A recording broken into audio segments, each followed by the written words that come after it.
Radio 4. And I think we have... So, let's just get this straight, Mr. Major. You're against item 2. That's right, no item 2. But you agree to item 3, optionally by 1999? Oh, yes, most agreeable. And item 4 you don't like? No, I'd like to leave that out, thank you. So, it is agreed. You want coffee without sugar, but with an option on extra Weidner by the end of the century, and without a plastic cup, as you've brought your own mug with your name on. Okay. Now, can we get on with the talks? Oh, just one more thing. Does this machine take 10p?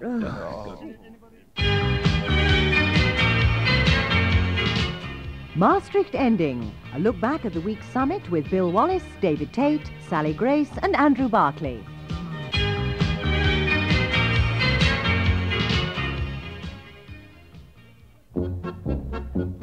This Christmas, why not play the game the whole of Europe's playing? Maastricht! That's right. Fun for all the family as you experience the excitement of negotiating a future for your country. But look out, it's not that easy. Take the summit. I have a strong bank and I'm playing a single currency. I am playing my social chapter. I'm playing my veto. Oh. Each player has their own secret mission which they must fulfill in order to win. My secret objective is to make my country richer and stronger and to humiliate Britain. My objective is to make my country richer and stronger and to humiliate Britain. My objective is to humiliate Britain. Smart players form alliances. Let's all gang up on Britain! And the really great thing about Maastricht! is that you can change the rules as you go along. Oh no, I've landed on the European Court of Human Rights square. I must change all of my laws to suit you foreigners. I'm losing badly. That's Maastricht. And now I'll put all of my cards on the table and I'm out, you see. And the first player out claims victory. Not just for himself, but for his country too. I've won! I'm out of Europe! I've won! Major's out! What a loser! And that's Maastricht, the new mad game for Christmas. Losing was never so easy. But I don't understand. I'm out, aren't I? That means I've won, doesn't it? Doesn't it? Hey? Maastricht. It's not ideal. And now over to John Simpson in Maastricht. Well, I'm standing in the pay and display car park in central Maastricht, Sally, and I'm looking at some of the cars here. Why? It keeps my mind off the cold, Sally, and as I look around me, I can see one car driving away whilst another is trying to reverse into a tight space. No, he's done it. Any news of the summit, John? What summit? Oh, that summit. Well, how should I know? I'm in the car park. This is... who am I? John Simpson. This is Jan Leeming for weekending in the car park in Maastricht. Good evening. You join us for highlights of the main financial action from today's big soccer showdown, Oxford United versus the Receivers. Yes, and the whistle's been blown on the Maxwell Empire, and off we go. And the Oxford chairman has the buck. He holds it for a second before passing it to the manager. Initial thoughts, Emmeline? Yes, much as I expected. Oxford are on the defensive right from the word go. The visiting team of liquidators are all over them, and at this rate they'll be dead and buried by half-time. Thank you, Emily. But back to the action. And the manager's on the phone. Neat one-touch stuff on the keypad there from the stocky Supremo, and he's through. Hello, Millwall Football Club. Listen, fancy buying some of our crest facilities? Yeah, all right. And yes, he's successfully sold a dummy. Also 2 rocking horses, 4 Tonka trucks and an inflatable castle. Not to mention half the first team, John. Well, Emily, I always thought this talented squad could go far, and at this rate they probably will. You'll never get alone. Come on, you in the red. And the crowd are on their feet. That's because they've had to sell the seating as well, John. Remarkable stuff. But are Oxford United doing enough to get the balls up under control? Or will they go down to a sudden debt penalty payout? A final thought from you, Emily. Well, John, I think it's all over, bar the accounting. Indeed. Which brings us to the end of tonight's coverage. So it's good night from me, good night from Emily. And it's goodbye from Oxford United. And now, a doctor talks. Hello. The disease I'd like to talk to you about today is one that seems to be becoming more and more widespread. Maxwella, or to use its common name, IOU-enza. First symptoms manifest themselves when the carrier, usually a very obese man with an inflamed ego, starts the day with a large, regular movement of funds from one tax haven to another. This is followed by a rapid rise in circulation, usually involving stocks and bonds, between various front companies, which only ends when someone realizes that his debentures don't fit. A practiced eye will then notice signs of a high red count on the books and a rapid decline in share price. Opinion is divided whether Maxwella can be inherited, but people with a passing relationship have found that old age brings a sudden weakening of the bank balance. Those who believe they may have been in contact with a carrier of Maxwella are advised to give up swallowing 5 enormous lies every hour and treat themselves with a dash of cold water taken with a large pinch, about 2.5 billion. Next week, I'll be looking at Lady Porter syndrome, better known by its Latin name of sub judice. Good night. And now for some news just in. William Kennedy Smith attributes his acquittal to the refusal of the judge to allow certain evidence, particularly a character reference from Edward Kennedy. After a whole week of sitting together in the same corridor, arguing about whether to go into separate rooms, Middle East negotiators today finally went into separate rooms to argue about whether they should be sitting in the same corridor. The man who entered the record books this week by bouncing down 7,000 steps on his head says he got the idea when he was investigated by the West Midlands Serious Crime Squad. And reports that Omar Sharif lost over £750,000 in one night were confirmed when it's revealed he had a pension with Mirror Group newspapers.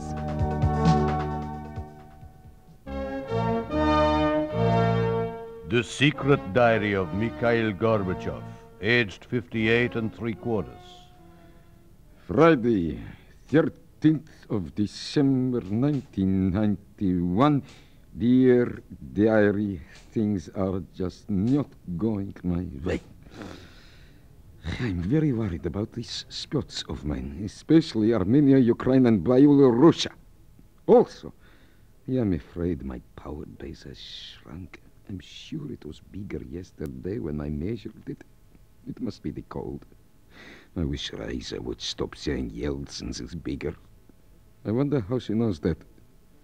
I think I must be a twin soul with Jean-Paul Sartre, because I've just been reading that he was always going through these existentialist crises. I wonder if that makes me an existentialist, or just an ex-president.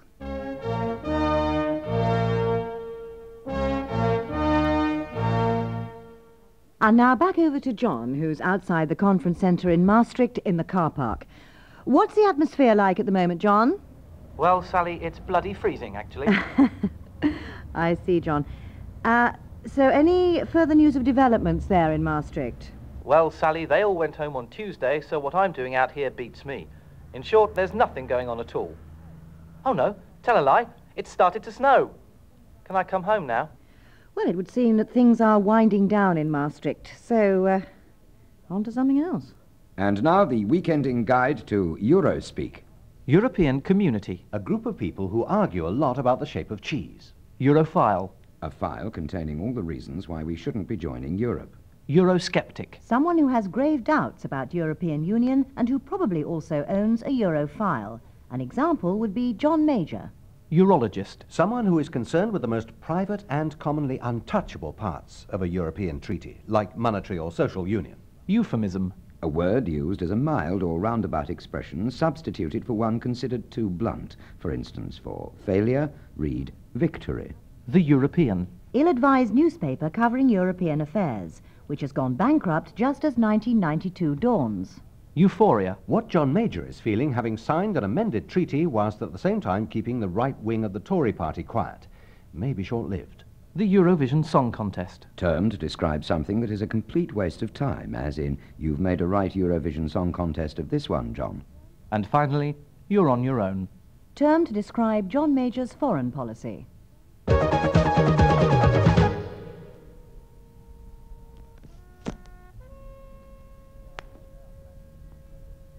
Mineral water, my pretty beau. Oh, Jo, let it flow.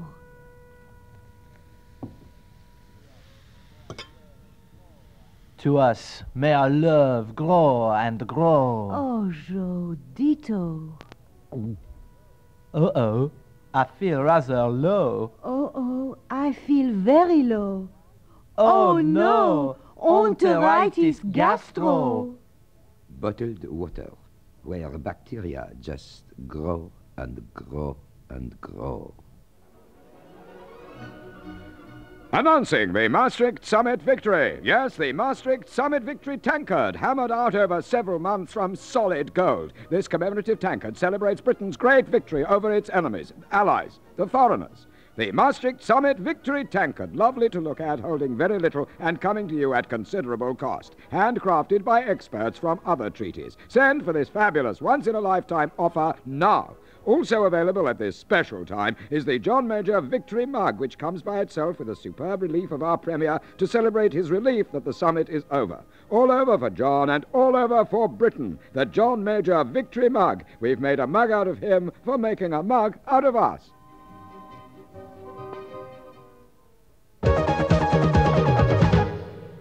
And now an urgent health warning. Doctors have just issued a warning about passive Maastricht syndrome. According to the data, listening to 3 conversations about Maastricht is the equivalent of having a conversation about it yourself. If you feel the need to have one after dinner, or you can't get through the day at work without speaking about it, just think of the effect you are having on others. Conversations about Maastricht are harmful and can lose you friends. They can also make you less attractive to the opposite sex. After all, who wants to kiss somebody who is always talking about Maastricht? Talking about Maastricht is hazardous to yourself and to others and can lead to terminal boredom. Remember, most doctors don't talk about Maastricht. Meanwhile, we go over once more to John, who's still in the car park outside the conference centre at Maastricht. John, any more news? Not much change here, actually. The microphone has frozen over and I'm not sure I can feel my toes. I'm not sure our listeners want to hear about the weather, John. Well, they should. I'm going through the early stages of exposure out here, and it's no victory for me personally or for Britain. So, a negative view of events in Maastricht from John Simpson. Of course I'm being negative. It's minus 15 degrees out here. Thank you, John. Speak to you later. You'll be lucky I'm going home for a hot bath and a hot toddy, and then I'm going to go and get... And now Weekending goes over live to Heathrow Airport, where the Prime Minister is about to make a speech from the steps of his plane. I have in my hand a piece of paper which guarantees the future of a united Europe, as well as asking me to jump in a lake in 11 different languages. Its signing was no simple matter, however. Monsieur Mitterrand wanted me to safeguard the rights of workers, an obscure group of people of which we know little. No such undertaking has been given. Instead, I have agreed to the occupation of Britain by Japanese car manufacturers and American plantation owners. They will not pay our people in écus. In fact, they will not pay our people at all, making Britain much more competitive in the world's slave markets. After so much debate over Britain's role in the EC, I can at last promise peace in our time, since no European will ever want to talk to me about anything else again. Well, as you've just heard, John Major has made a triumphant return from Maastricht. And now it's time for the experts to start unravelling the complexities of just what it is he's negotiated and how it relates to the pound in your pocket. I have with me in the studio Mark Deutsch, financial correspondent to Weekending. Mark, hello. Hello, Sally. Well, just what has been agreed with regard to a single currency? Well, it's dead simple, Sally. The scheme has been introduced on an 8-year timescale, starting with an initial opt-in, opt-out period of 2 to 3 years, exempting, of course, those countries which wish to wait until later. Like Britain, for instance. Exactly. The second phase of the scheme requires those neither opting in nor opting out like to try... Britain? Yes. Those who choose to do neither may then begin to change their currency for an intermediate euro currency to cover the gap. After that, there's another opt-in, opt-out phase for anyone still neither in nor out, nor with the intermediate money. So, currently, our currency can opt in or out, or, if the government chooses, shake it all about, at any stage it likes over the next 8 years. Simple, eh? Yes. Thank you. Terry Waite's holiday is cut dramatically short following a campaign to get him home as soon as possible. Renault's new infant-friendly car, specially designed to keep the kids happy, is made available for test joyriding. The firm who are engaging Cecil Parkinson to model shirts for their catalogue say they wanted him to model trousers, but he wouldn't keep them on long enough. And in the run-up to Christmas, police forces throughout Britain have warned householders to be extra vigilant when answering the door, as Annika Rice is still making gas adverts. Yeah? You sent for me, Mr. President? Mickey. Come in, sit down. You want some tea? Does it have milk, Mr. Yeltsin? Race and I, we haven't tasted milk for... Mikhail, these aren't the old days with you swimming in milk while the people go without. This is the free market. We're all going without. But to work. I want to solve this federation business once and for all. Well, Boris, you know my beliefs. The future lies in complete unity. We can't have all these nation-states pulling this way and that way. A union... I disagree, Mikhail. My vision is of a commonwealth with minimal centralization, power held by national parliaments. But what of defense? 3 states with large armies and nuclear arsenals, the rest with next to nothing. It must be centralized. I don't know. All that power in the hands of a few bureaucrats. And money? One central currency. Who wants it? Who actually goes shopping with it? And welfare. Welfare. Common pensions. Common working conditions. Not yet. It won't work. Then we are stuck. An impasse. Not necessarily. What about a compromise? An alliance of countries, but not a tight union. Keep talking. And trade off centralized defense for self-determination on money and social policy. Okay, done. It's a deal. Well, that's Europe sorted out. Now, what about our own problems? And now, 10 ghastly Euro fates that John Major's negotiating skills have saved us from. 1. Britain will not be getting any nearer to Europe. The distance between the slums of Calais and our gleaming white cliffs of Dover will still be 21 miles. Or a world away, as they say on the continent. 2. No foreigners are going to influence our future. Unless they're American or Japanese, of course. 3. The word federal is to be banned and replaced with an ever closer union of peoples. This means that all TV shows about the FBI will now refer to the AEC-UOPBI. 4. There's no chance the unions will regain power. After all, they can't recruit many members among the unemployed, can they? 5. Her Glorious Majesty will maintain her traditional role, making trips abroad, visiting Parliament once a year, and amassing a fortune talking to foreigners who think she's still Prime Minister. 6. Britain's schoolchildren are saved from having to learn a silly foreign language so they can concentrate on important things, such as the skills they'll need when they start work, like how to fill out an income support form. 7. Good, wholesome English food remains intact. No garlic and snail flavour crisps for us. We'll stick with our traditional E-numbers, pizzas and hamburgers, thank you. 8. A clause inserted into the treaty will mean British pensioners will not now be getting about £50 billion from their employers. This is known as the Maxwell Amendment. 9. There will be no European interference in Britain's foreign policy, so we can keep shipping arms to dictatorial regimes. And 10. Most important of all, Britain's competitiveness remains intact. We'll still be up there where we belong, right below Italy, Portugal and Greece.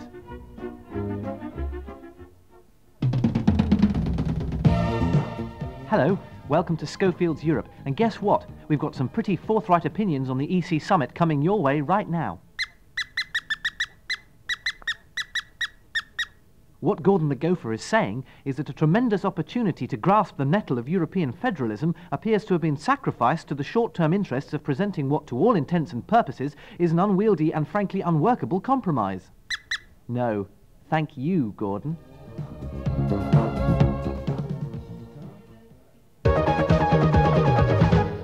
Hello, and welcome to the Maastricht debate. Joining me in the studio tonight, Dr. David Owen. Good evening, Dr. Owen. Hello. Dr. Owen, who do you think has spoken the most sense this evening? Well, David, with respect, one has to take a slightly wider perspective than that. There have been many interesting viewpoints expressed, each of which possess many merits and demerits. But if you had to select one political stance, whose viewpoint would you ally yourself most closely with? Gordon the Gopher, definitely. Mm-hmm. Interesting. Not John Major. Who? Oh, him. No. It has to be Gordon, by a narrow squeak. Thank you. And a very good night from myself, Dr. Owen, and, of course, Gordon the Gopher.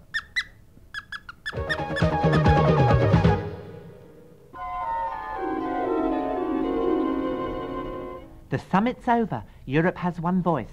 And you can bet it isn't Esperanto. But with John Major's double opt-out choice, it's not so much a farce, more like a panto. We present for your delight our seasonal pantomime, John and the Euro Beans Talks, or Aladdin Trouble. John! Oh, where is that lazy good-for-nothing? Here I am, Mother. Times are hard, John. I'm afraid we're going to have to get rid of the old cow. I thought we did that last year. Ow! You better try going to the common market, John. And if you dare come back with anything, you'll have me to answer to. Right, Mother. Off I go to Maastricht. And believe me, my ma's very strict. But still, this will show everyone that I'm a strong and capable Prime Minister. Oh, yes, you are. Oh, no, I'm not. Oh.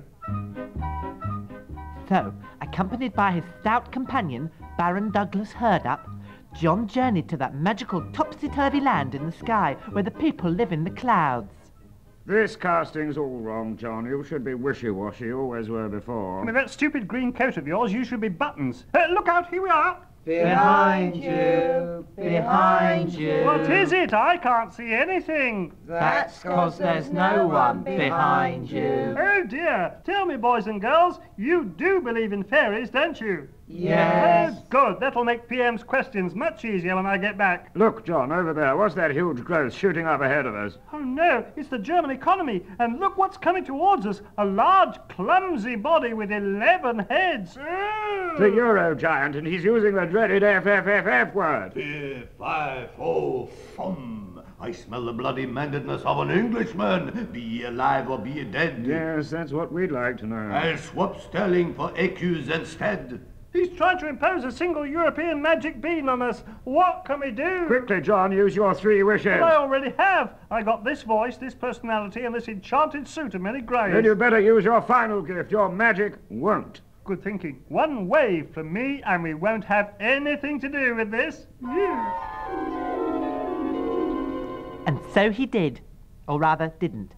The wicked Euro giant was slain, and John returned home to a hero's welcome, and the silly burghers of Europe had to struggle on without us, and they lived unhappily ever after with their economic stability and international harmony. And if you believe all that, well, it is a fairy story after all, isn't it, boys and girls?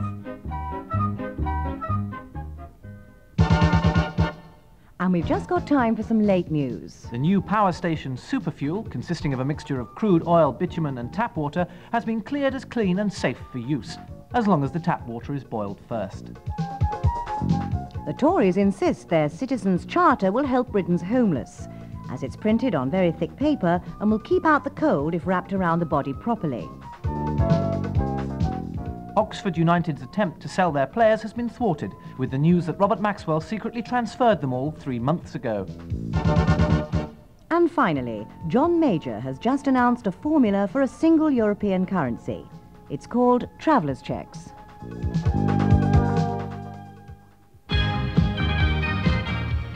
Maastricht Ending featured Bill Wallace, David Tate, Sally Grace, Andrew Barclay and Gordon the Gopher, with the option of further shows in 1999. The clauses were written by Ian Pattinson, Al Murray, Ben Moore and Danny O'Brien, Harry Hall, Barry Atkins, Michael Dines, Jerry Godin and Dave Single, Nelson David, Robert Fraser-Steele, Georgia Pritchard, Andy Riley and Kevin Cecil, Robert J. Shepherd, Crispin Belcher, Jed Parsons, Rob Tribe, Aled Evans, Nick Hildred and Tom Selinsky, with additional AQs earned by Ole Stepaniuk, Bob and Barbara Boulton, Max Alcock, Brenton McGeever and Mark Conroy. Our woman in the car park was Diane Messias.